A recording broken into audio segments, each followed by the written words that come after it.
The stage manager at NBC Studios noticed something unusual on the afternoon of March 14th, 1977. Eric Clapton had arrived 4 hours early for his Tonight Show appearance, carrying his guitar case like it contained something sacred. He sat alone in the green room, not touching the coffee, not making small talk with the production assistants. He just stared at that guitar case. Nobody knew that, in a few hours, Dean Martin would say something that would lead to one of the most unforgettable 60 seconds in Tonight Show history. Johnny Carson had been hosting The Tonight Show for 15 years by that point, and he had developed an instinct for when something electric was about to happen. That night, he had two very different guests. Dean Martin, the legendary crooner and member of the Rat Pack, represented old Hollywood, smooth, charming, untouchable. Eric Clapton was the British guitar virtuoso who had revolutionized rock music, a quieter presence but no less powerful. Carson's producers thought it would make for interesting contrast. They had no idea how interesting it would become. Dean Martin arrived at the studio in his usual style, loose, relaxed, that famous half-smile playing at his lips. He had been performing since before most of the crew members were born. The Tonight Show stage was just another stage to him, another place to charm an audience that already loved him. He walked past Clapton's dressing room without even glancing at the door. Eric Clapton, meanwhile, was dealing with something the audience would never see. He had just come through one of the darkest periods of his life.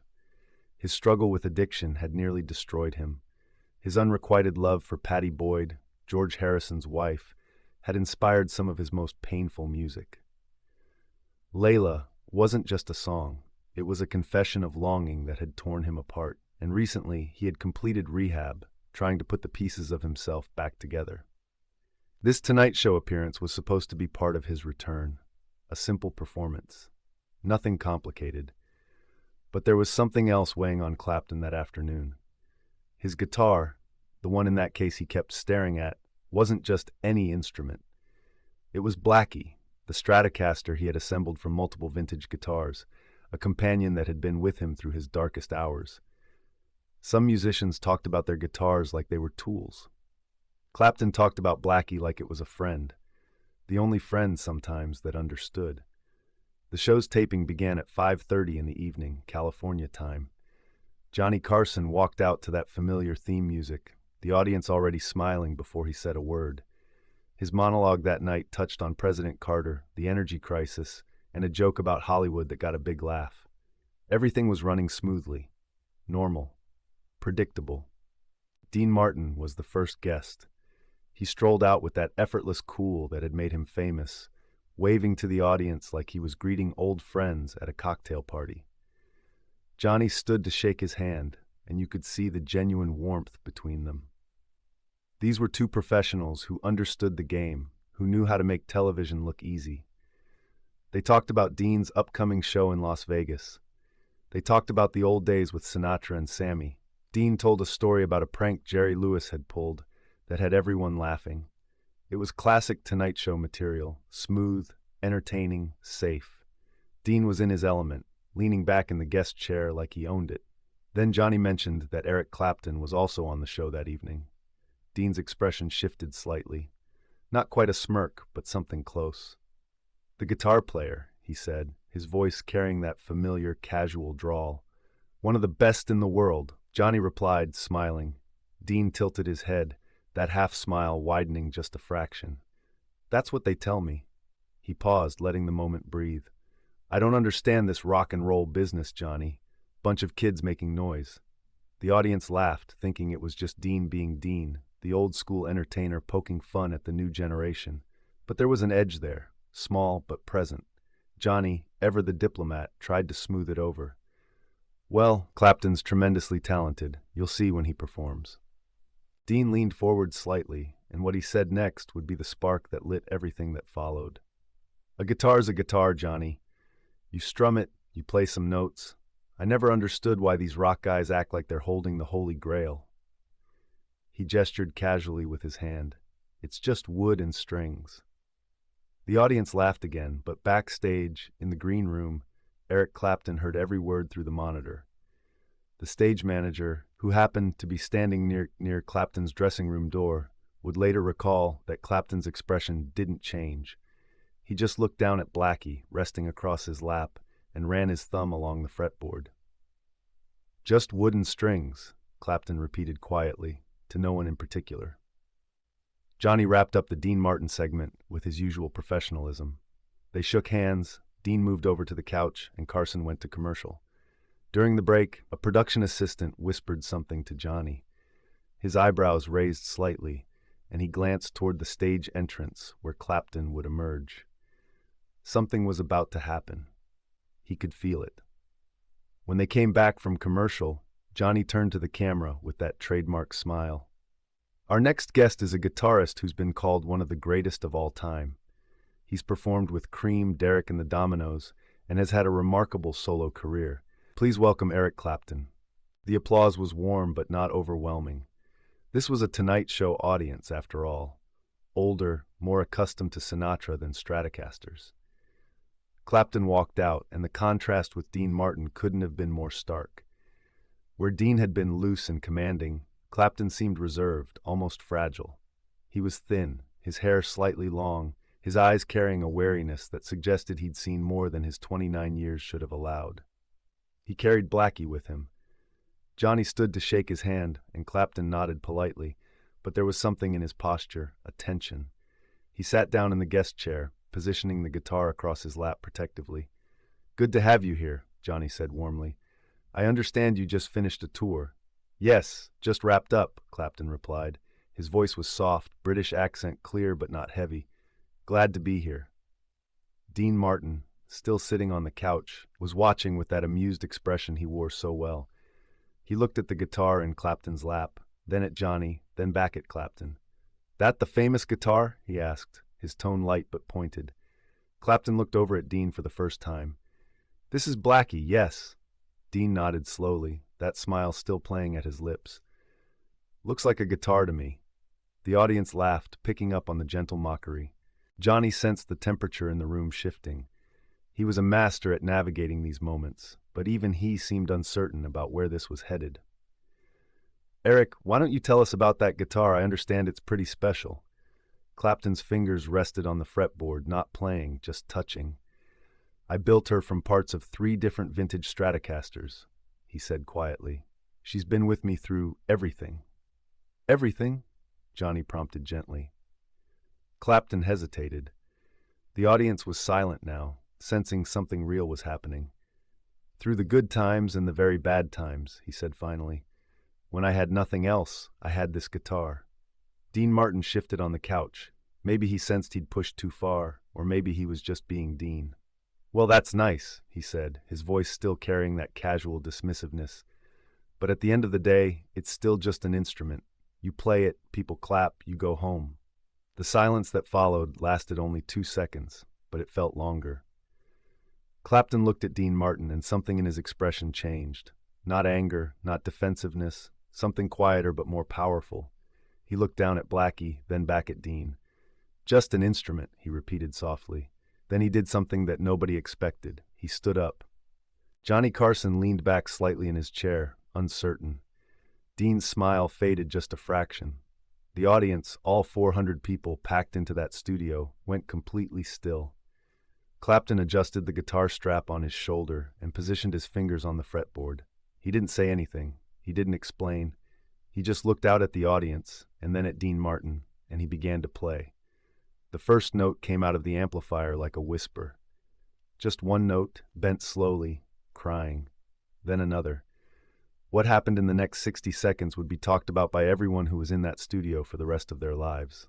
Clapton played a blues progression, simple on the surface but infused with something that can't be taught. His fingers moved across the fretboard with a delicacy that seemed impossible. Each note was perfectly placed, perfectly bent, perfectly alive. This wasn't showing off. This wasn't technical flash. This was soul made audible. The melody he played was heartbreaking. It sounded like loneliness. It sounded like loss. It sounded like every person who had ever loved someone they couldn't have, every dream that had slipped away, every morning after a night of mistakes. He was playing the blues, but he was playing something deeper than that. He was playing truth. Dean Martin's smile disappeared completely. He sat forward on the couch, his casual posture abandoned. His eyes were locked on Clapton's fingers, watching them move, and something in his expression had shifted. The mockery was gone. In its place was something that looked almost like recognition. Johnny Carson, who had seen thousands of performances on his stage, sat motionless. His hand rested on his desk, forgotten. He was watching Clapton the way you watch something you know you'll remember forever. In the control room, the director had the sense to keep the cameras still. No cuts, no fancy angles. Just Clapton, standing under the lights, playing his guitar like it was the only language he knew. 30 seconds in, Clapton bent a note that seemed to hang in the air forever. Someone in the audience, a woman in the third row, would later say that note made her think of her son, who had died in Vietnam. Another person said it reminded him of his father, who had never told him he loved him. Music doesn't usually do that. Music doesn't usually reach inside and touch the exact place where your regrets live. But this did. 45 seconds. Clapton's eyes were closed now. His face was completely still, but you could see it, the emotion moving through him, being channeled through his fingers into those strings. This wasn't performance, this was confession. Dean Martin was no longer sitting back. He was leaning forward, elbows on his knees, watching. His face had changed completely. The man who had dismissed the guitar as just wooden strings was seeing something he hadn't expected. He was seeing what happens when wooden strings are in the hands of someone who has suffered, who has loved, who has lost, and who has somehow found a way to turn all of that into sound. 55 seconds. Clapton played a final phrase, pulling the notes upward like a question that had no answer. The last note hung in the air, sustained, vibrating, and then slowly fading into silence. 60 seconds. Clapton opened his eyes. He looked down at Blackie, then out at the audience. Nobody moved. The silence in that studio was absolute. 400 people and not one of them made a sound. They weren't even breathing loudly. Then Dean Martin did something that shocked everyone in that room. He stood up. Slowly, with a kind of dignity that came from years of performing, Dean Martin rose from the couch and began to applaud. His face was serious, his eyes locked on Clapton. This wasn't show business applause. This wasn't the polite clapping you do because cameras are watching. This was real. The audience erupted. The applause was thunderous, people rising to their feet, the sound washing over the stage like a wave. But through it all, Dean kept his eyes on Clapton. Johnny Carson stood as well, clapping, and he turned to the camera with an expression that seemed to say, "Did you just see what I saw?" Clapton stood there holding Blackie, and for just a moment you could see emotion flash across his face. Not triumph, not vindication, something softer. Relief, maybe, or recognition that he'd been heard. Dean Martin walked over to him. The audience was still applauding, still on their feet, but everyone was watching these two men. Dean extended his hand, and Clapton took it. The microphones picked up what Dean said, though barely. "I was wrong, kid. I'm sorry." Clapton nodded, squeezing Dean's hand. "It's all right." Dean shook his head. "No, I mean it. That was—" He paused, searching for words. "That was the most honest thing I've heard in years." They stood there for a moment, hands clasped, and then Dean pulled Clapton into an embrace. A real one. The kind you give someone when words aren't enough. The audience went wild again. When they finally separated, Dean walked back to the couch, but his entire demeanor had changed. The casual cool was gone, replaced by something more genuine. He sat down heavily, running a hand through his hair. Johnny Carson, always the professional, tried to navigate back to normalcy. "Well," he said, his voice carrying a slight shake, "I think that speaks for itself." Clapton sat back down in the guest chair, Blackie across his lap again. He looked drained, like those 60 seconds had taken everything out of him. "Eric," Johnny said gently, "that was extraordinary. Where did that come from?" Clapton was quiet for a moment. When he spoke, his voice was barely above a whisper. "From the same place all music comes from, I suppose. From living." Dean Martin leaned forward from the couch. "Can I say something?" He didn't wait for permission. He looked at Clapton, then at the audience, then at Johnny. "I've been in this business for 40 years. I've sung with the best. I've performed on every stage that matters. And I thought I knew what music was." He paused. "But what this young man just did, That wasn't playing a guitar. That was something else entirely. The audience applauded again, but quieter this time, respectful. Johnny turned to Clapton. "You said the guitar's been with you through everything. What did you mean by that?"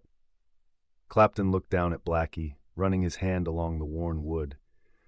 "I've had some difficult times recently," he said carefully. "Struggled with some things I'm not proud of, and there were moments when I thought I wouldn't make it through." He paused. "But I could always pick up this guitar, and somehow when I played, things made sense, even when nothing else did." The studio was silent again. This wasn't the kind of confession people made on television in 1977. This was raw, real. Dean Martin spoke up again, his voice uncharacteristically serious. "I owe you an apology, Eric, a real one. I dismissed something I didn't understand." He shook his head. "That was arrogance. I'm sorry." Clapton looked at him and smiled, a small, genuine smile. "You don't have to apologize. You couldn't have known." "I should have known better than to judge something before I understood it," Dean replied. He looked at Johnny. "That's the problem with getting old and successful. You start thinking you know everything, and then someone half your age shows you that you don't know anything at all." Johnny Carson, sensing the moment, leaned forward. "This is why I love this show. You never know what's going to happen." He turned to the camera. "We're going to take a commercial break, but don't go anywhere. We'll be right back." The applause sign lit up, the audience responded, and they cut to commercial. During the break, something happened that the cameras didn't catch, but the crew would talk about for years. Dean Martin got up from the couch and walked over to where Clapton was sitting. He knelt down, this legendary performer in his perfectly tailored suit, and he looked at Blackie. "Can I?" he asked, gesturing to the guitar. Clapton hesitated for just a second, then handed it to him. Dean held the guitar carefully like it was fragile. He looked at the worn finish, the scratches, the places where Clapton's fingers had worn down the wood. He ran his thumb over the strings, not playing, just touching. "This has been through hell with you, hasn't it?" he said quietly. "Yes," Clapton replied. Dean handed it back. "Thank you for showing me, really." When they came back from commercial, the energy in the studio had shifted completely. The rest of the interview was different, more honest, more real. Dean stayed engaged, asking questions, listening to the answers. Johnny guided the conversation with his usual skill, but even he seemed moved by what had transpired. Clapton talked about his music, about his recovery, about trying to build a life that made sense. Dean listened, nodding, occasionally interjecting with surprising insight. The man who had mocked the guitar 30 minutes earlier was now genuinely interested in understanding what made this young musician tick. Near the end of the show, Johnny turned to Clapton one more time. "Are you going to play us out?" Clapton smiled. "I'd be honored." As the credits rolled, Clapton played again, not the raw, emotional piece from earlier, but something lighter, more hopeful. His fingers moved across the fretboard with the same skill, but this time there was joy in it. The audience swayed, some people clapping along. Dean Martin sat on the couch watching, a small smile on his face. At one point, he looked over at Johnny and mouthed, "Unbelievable." Johnny nodded. When the show ended and the audience filed out, many of them were unusually quiet. They had come expecting entertainment, and they had witnessed something else, a moment of genuine human connection, of humility, of one generation recognizing the truth in another. Backstage, after the show wrapped, Dean Martin found Clapton in his dressing room. The guitarist was carefully placing Blackie back in her case. "Eric," Dean said from the doorway. Clapton looked up. "I meant what I said out there. I was wrong, and I'm sorry." Dean stepped into the room. "But I also want to thank you." "Thank me for reminding me why any of us do this in the first place." Dean gestured vaguely toward the stage. "It's not about the applause or the money or the fame. It's about connecting with people, making them feel something real." He paused. "I'd forgotten that. You reminded me." Clapton stood up. "We all forget sometimes." Dean extended his hand again, and they shook. "If you're ever in Vegas, come see my show. I'll introduce you as the man who taught Dean Martin a lesson on national television." Clapton laughed, a genuine, warm sound. "I might take you up on that." They parted as friends, two musicians from different worlds who had found common ground in the most unexpected way. The story of what happened on The Tonight Show that night spread quickly. Other musicians talked about it. Critics wrote about it. People who had been in the audience told their friends, who told their friends. In the years that followed, both Dean Martin and Eric Clapton would occasionally reference that night in interviews, always with a kind of reverence. Dean would say, "I learned more in 60 seconds from Eric Clapton than I'd learned in 40 years of performing. He taught me to respect things I don't understand." Clapton would say, "Dean Martin gave me one of the greatest gifts anyone ever gave me. He admitted he was wrong, and he did it publicly. That takes courage." What made that moment special wasn't the music, though the music was extraordinary. It wasn't the celebrity, though both men were legends. What made it special was the humanity. Here were two people from completely different backgrounds, different generations, different musical traditions, finding a way to see each other clearly. Dean's mockery came from ignorance, not malice. And Clapton's response wasn't about proving Dean wrong. It was about showing him truth. In a world that often feels divided, that rewards people for digging in and refusing to change their minds, that moment on The Tonight Show showed something different. It showed that humility is stronger than pride, that listening is more powerful than speaking, that 60 seconds of honest expression can change someone's entire perspective. Years later, when Dean Martin's health began to fail, Eric Clapton sent him a letter. In it, he thanked Dean for that night, for being willing to change his mind, for showing grace under pressure. Dean kept that letter in his desk drawer until he died. And Blackie, that guitar Dean had called just wood and strings, went on to become one of the most famous instruments in rock history. Clapton would eventually auction it for charity, where it sold for nearly $1 million. But before he did, he played it thousands more times, on stages around the world for millions of people. Every time he picked it up, he remembered that night. The night he stood on Johnny Carson's stage and played 60 seconds that changed everything. The night Dean Martin learned to listen. The night television captured something real. That's the thing about music, about art, about any form of honest expression. It has the power to reach across divides we think are permanent. It can soften hearts we think are hardened. It can teach us things we didn't know we needed to learn. All it takes is 60 seconds and the courage to be honest. The Tonight Show aired thousands of episodes over the years. Most of them are forgotten now, lost to time, remembered only by the people who were there. But this one, this moment between Dean Martin and Eric Clapton, lives on. Because it wasn't just entertainment, it was transformation. And those are the moments worth remembering. Where were you when you first heard Eric Clapton play? Do you remember watching The Tonight Show in the 1970s? Share your memories in the comments below. Let's keep these stories alive for the next generation.